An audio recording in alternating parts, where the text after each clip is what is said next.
Muslim women and girls are being taken as captives and forced to marry Taliban jihadis or to become their sex slaves. Meanwhile, the rest of the Muslim world is strangely silent.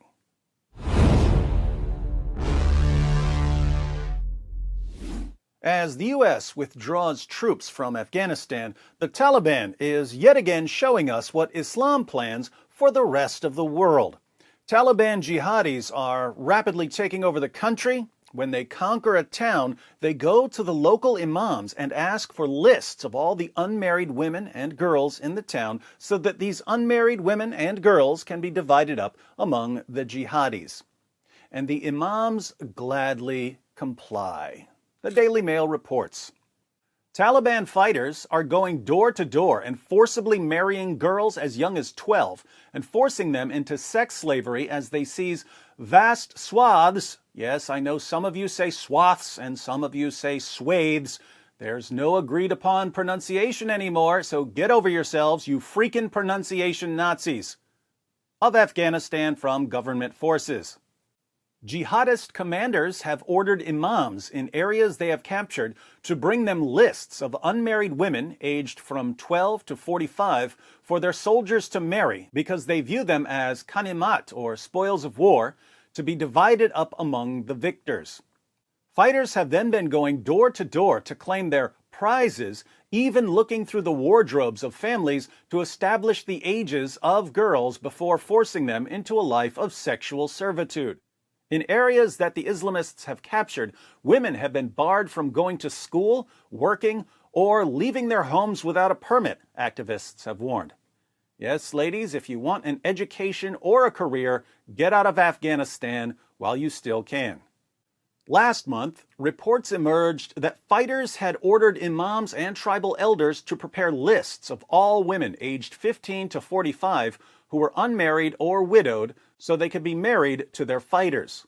But writing for Bloomberg, columnist Ruth Pollard said that has now extended down to girls as young as 12. Now the Taliban are going door to door in some areas, compiling lists of women and girls aged between 12 and 45 years for their fighters to forcibly marry, she wrote. Taliban fighters are permitted to do this under their strict interpretation of Islam, which views women as kanis, or commodities, according to Omar Sadr, professor of politics at the American University of Afghanistan. That means, following a battle, women are treated as ghanimat, or spoils of war, to be divided up among the victors. I wonder where they got that idea. They don't even have to marry them. It is a form of sex slavery, he said, adding that it also constitutes a form of ethnic cleansing as other cultures are forcibly assimilated into the Taliban's Pashtun group. Assessments of the security situation are increasingly grim, with U.S. intelligence sources warning the heavily defended capital of Kabul, one of the few cities not currently under attack by the Taliban, could fall in as little as a month, handing control of the country back to the Islamists. So it looks like Afghanistan will soon be under the control of the tiny minority of extremists once again.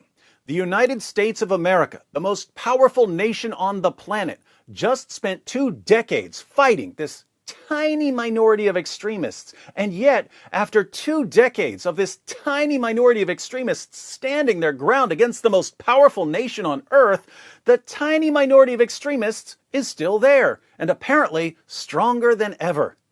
Since the United States couldn't really defeat the Taliban, all the U.S. did was basically slow them down for a while, I guess we'll just have to wait for all the peace-loving, freedom-loving, democracy-loving Muslims of the world to rise up and unite against the tiny minority of extremists who are subjugating and raping and beheading their fellow Muslims.